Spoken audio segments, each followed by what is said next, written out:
Morning, still morning. So I'm here to talk about what we're going to do about your health. So probably most people are familiar with, in the US, we have the FDA that tells us whether a given medicine is safe and effective to treat some disease. The way it works is so you have a bunch of, I can't laser. You have a bunch of biotechs, mostly some academics, trying stuff. And then when they think, okay, we've got it, this is good, they tell the FDA, we want to start clinical trials, we want to put this in humans.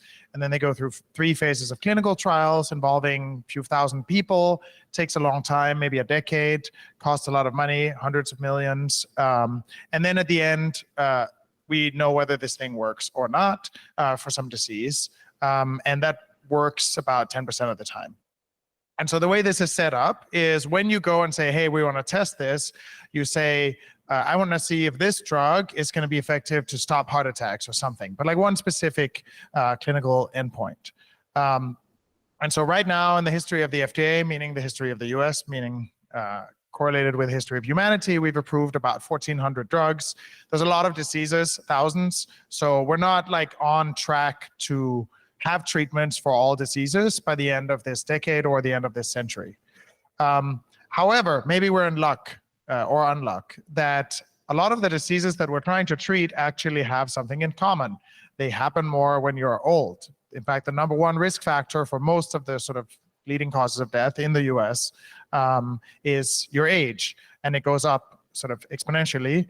And I'm happy or sad or something to report that this is true both in men and women and in all races. And so all of you maybe have a disease now. If you don't, aging will take care of you. So in mostly the last 30 years, this has gone from magic to science, and we've determined that, okay, we have these disease rates that are going up. They're going up with age in a sort of exponential-ish way. And so it's not just that more time on Earth gives you a chance to accumulate these things, but something physiological is changing with age that is allowing these diseases to manifest, like your immune system gets weaker. And we've narrowed down some list of biological mechanisms that seem to be important for this, not necessarily a complete list. And so if this is the case, if this is true, this is called the geroscience hypothesis, then instead of doing this, of testing every possible drug against every possible disease, which is like a lot of territory to map, perhaps there is a layer in the middle of certain biological mechanisms that are predictive for multiple diseases. And there's like a good amount of data on this already. We should generate more. And these might be, biological mechanisms of aging, but they might be other things too, that's fine. The idea is that there's a smaller set of things here than there is on the left side or on the right side. And if that's true, then we could be testing all drugs against these mechanisms and see what do they affect. And then we could, from that, make some predictions at least around how would this drug prevent not just heart attacks, but your overall health, your multimorbidity, if you will. So why are we not doing that already?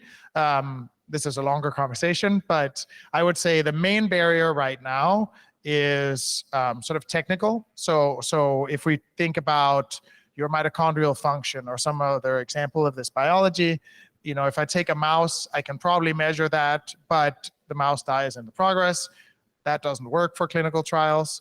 And so developing ways of measuring this in a non or minimally invasive way that would work in clinical trials is not yet done, but something that we could work on. And for example, some companies are doing that, and researchers for cancer detection, right, like Grail or Freenome.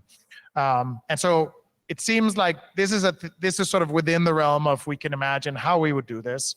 We could go do a bunch of science R&D, and then we could start adding these biomarkers to existing trials. So one, idealistic, the sci-fi version is that we just replace all clinical trials with these multimorbidity trials. Probably not going to happen.